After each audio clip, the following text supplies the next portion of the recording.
Hello students, जय श्री राम। कैसे हैं आप सब? मैं उम्मीद करती हूँ आप सब बहुत अच्छे होंगे और बहुत अच्छे से अपनी पढ़ाई को जारी रख रहे होंगे। तो आज हम जो विद्यार्थी बीएसटीसी की तैयारी कर रहे हैं उनको मैं राजस्थान जीके में कुछ इंपॉर्टेंट टॉपिक्स बताऊंगी। कौन से टॉपिक्स की थ्योरी करनी है और कौन से टॉपिक्स के पुराने आए हुए प्रश्न देखने हैं, वो सब मैं डिटेल में बताऊंगी। तो पूरी लास्ट तक वीडियो जरूर देखना। तो हम शुरुआत करते हैं कि देखो, राजस्थान जीके में हमारे सबसे ज्यादा तो कला संस्कृति का बहुत ज्यादा वेटेज है ना। इसमें फिक्स नहीं है कि कितने क्वेश्चन आते हैं, लेकिन थोड़े बहुत ऊपर नीचे हो सकती है संख्या प्रश्नों की, बाकी इतने तो आते ही हैं। कला संस्कृति में लगभग 18 प्लस प्रश्न आते हैं हर साल। भूगोल एवं अर्थव्यवस्था में लगभग 14 से 15 प्रश्न हर साल। इतिहास में लगभग 8 से 9 प्रश्न। पॉलिटिकल में 5 से 6। करंट अफेयर्स में लगभग 3 प्रश्न ऐसे आते हैं ना। इसमें मैंने बहुत अच्छे से एनालिसिस करके सारे टॉपिक्स, किस टॉपिक से कैसे क्वेश्चन आते हैं, सब कुछ मैंने बहुत अच्छे से डिटेल में लेके आई हूँ। ये टॉपिक कौन से के थ्योरी करनी वो भी बता देती हूँ। लेकिन पुराने आए हुए क्वेश्चन आपको बहुत जरूरी है करने हैं, हर एक टॉपिक के करने हैं, कोई भी टॉपिक छोड़ना नहीं है, सबके पुराने आए हुए प्रश्न करने हैं। मैं इस बात पे बहुत ज्यादा जोर दे रही हूँ क्योंकि राजस्थान जीके में बहुत ज्यादा चांस होता है प्रश्न वापस रिपीट होने की। देखो, इसमें मतलब कला संस्कृति में लोक देवता, संत संप्रदाय, रीति रिवाज से 3 प्रश्न, 3 से 4 प्रश्न। लोक नृत्य, लोक संगीत, लोक वाद्य, लोक नाट्य, इससे 4 से 5 प्रश्न हर साल आते एक एक। मेले व त्योहार से 2-3 प्रश्न। देखो, दुर्ग, मंदिर, महल आदि, इन सब में आए हुए सारे प्रश्न देख लेना, क्योंकि ये टॉपिक बहुत बड़े हैं, बहुत लेंदी टॉपिक। अगर आप इनको लेके बैठोगे ना तो आपको बहुत ज्यादा मतलब कंफ्यूजन भी होगा और इतना सारा याद भी नहीं रख पाओगी, क्योंकि इतना टाइम अभी बचा नहीं है।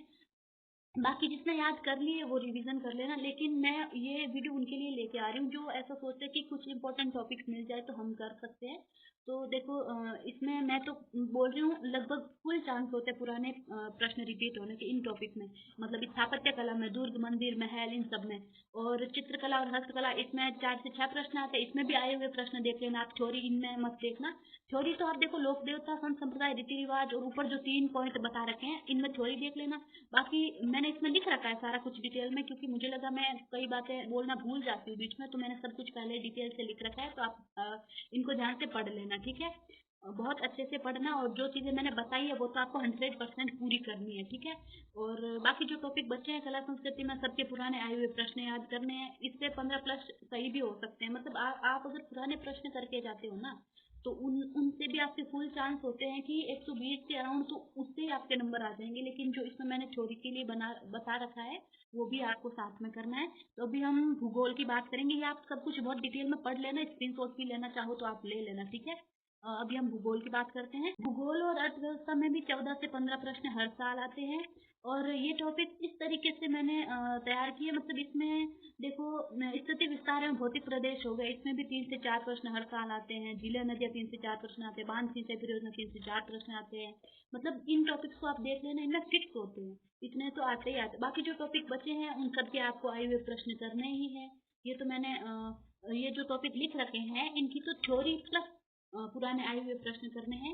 जो मैंने बाकी टॉपिक बचे हुए हैं उनमें आप ओनली पीवाईक्यू कर लेना, आपका काम हो जाएगा। मैं बोल रही हूँ, ये कोई टीचर नहीं बताते, क्योंकि वो तो भाई अपना पूरा पढ़ाने की कोशिश करेंगे। वो ऐसा चाहते हैं कि सारी चीजें हमारे पढ़ाई हुए में से आए। तो कोई टीचर ऐसे बताता नहीं है कि भाई आप इम्पोर्टेंट इम्पोर्टेंट कर लो, क्योंकि फिर उनका काम है कि आपको पूरे में से पूरे नंबर दिलाना है ना।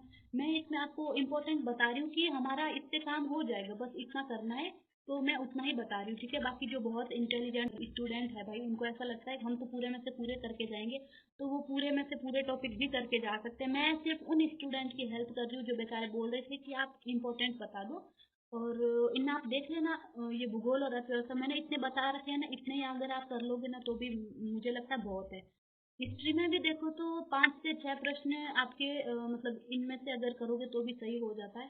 अच्छा, इसमें छोड़ना क्या है वो मैं बताती हूँ। बाकी मैं उनमें छोड़ने थे वो मतलब मैंने लिख रखे हैं सारी चीजें, ठीक है। बाकी देखो, इसमें इतिहास में आपको राजवंश का टॉपिक नहीं करना है, पुराने आए हुए प्रश्न कर लेना। राजवंश का टॉपिक बहुत बड़ा टॉपिक है, अगर आप इसमें फंस गए तो आप इसमें से कोई प्रश्न सही भी नहीं कर सकते। आपको गारंटी नहीं कि आप इसमें सही भी कर पाओ, है ना। तो मेरा मानना है राजवंश छोड़ देना। मैं तो राजवंश टॉपिक हर एग्जाम में छोड़ के ही जाती हूँ, क्योंकि 1857 की क्रांति, प्रजामंडल आंदोलन, किसान आंदोलन, एकीकरण, जनजाति, व्यक्तित्व, प्राचीन सभ्यता, इनमें से फिक्स है प्रश्न आना, फिक्स। तो ये छोटे छोटे टॉपिक ये आप कर लेना, राजू छोड़ देना। क्यों, मतलब आपको बहुत ज़्यादा ऐसे नहीं करना कि हम सब कुछ करके जाएंगे, क्योंकि लास्ट में आपको ऐसा लगेगा कि आपके सब कुछ मिक्स में हो गया, कुछ याद भी रहेंगे नहीं। तो आप ऐसी चीज़ें याद करके जाओ जो एटलीस्ट आपको याद तो रहेगा ना।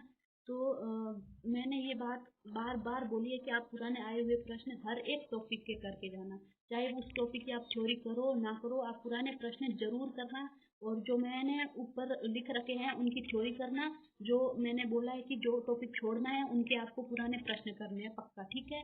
और फिर अभी हम बात करेंगे ये जो पॉलिटिकल और हमारे करंट अफेयर्स है, इनकी तो मैं सच बताऊँ तो मैं तो खुद तो पढ़ के नहीं गई थी, लेकिन कुछ इंपॉर्टेंट बता देती हूँ। जैसे पॉलिटिकल में आयोग वगैरह ये इंपॉर्टेंट है। करंट अफेयर्स की मान लो आपने लास्ट में कोई मैराथन क्लास वगैरह ले ली, बाकी ये जो लिखा हुआ है वो सारी चीज़ें आप पढ़ लेना, क्योंकि ये सारी चीज़ मैं रिपीट करके बोलूँ तो भी कोई मतलब नहीं, आप खुद पढ़ लेना सारी चीज़ें। और एक चीज़ को मैं बार बार बोल रही हूँ, पुराने प्रश्न जरूर करना। राजस्थान जीके में इतना आपके हार्ड पेपर नहीं आएगा, बीएचटीसी का पेपर इतना बहुत ज़्यादा हार्ड नहीं आता है। अगर मैंने इस वीडियो में आपको बताया है सिर्फ वही कर लेते हो तो आपके लिए इनफ है, मैं बोल रही हूँ ये। तो अगर आपको मेरी वीडियो अच्छी लगी है तो लाइक करना, शेयर करना, सब्सक्राइब करना। देखो मेरा ये एक मतलब अभी अगर मैंने यूट्यूब चैनल खोला है तो मेरी एक जिम्मेदारी बनती है कि मैं आपको सारी चीज़ें सही सजेस्ट करूँ। मैं ऐसा नहीं है कि आपको सारे पढ़ने हैं, अगर वो नहीं पढ़ोगे तो सिलेक्शन नहीं होगा वगैरह वगैरह। मैं वही चीज़ें बता रही हूँ जो आपके लिए सही है और आप कर सकते हो। हम दिमाग पे बहुत ज़्यादा प्रेशर डाल के कि हाँ ये सब करेंगे वो सब करेंगे, वो होगा नहीं। मैंने, आपको क्या लगता है मैंने ट्राई नहीं किया? मैंने सब कुछ ट्राई कर रखा है, मुझसे तो खुद होता नहीं था इतना सारा। अगर किसी से होता है तो कर लेना। मैं सिर्फ उन स्टूडेंट्स के लिए ये वीडियो लाई हूँ जो मेरे जैसे हैं, बेचारे सोचते हैं मोस्ट इंपॉर्टेंट कुछ मिल जाए तो वो कर लें। तो आप जितना मैंने बताया है उतना कर लेना, मैं बोल रही हूँ ये भी इनफ है। इनमें से भी आपके कई सारे छूट जाएंगे, मैं बोल रही हूँ। क्योंकि स्टूडेंट में लास्ट में बहुत ज़्यादा प्रेशर होता है, तो वो सारी चीज़ें इधर उधर मिक्स हो जाती है। इससे अच्छा हम कम पढ़े पर ऐसा पढ़े ना जो लास्ट टाइम तक याद रहे, ठीक है। तो मिलते हैं नेक्स्ट वीडियो में, तब तक के लिए आप सभी को जय श्री राम, ठीक है।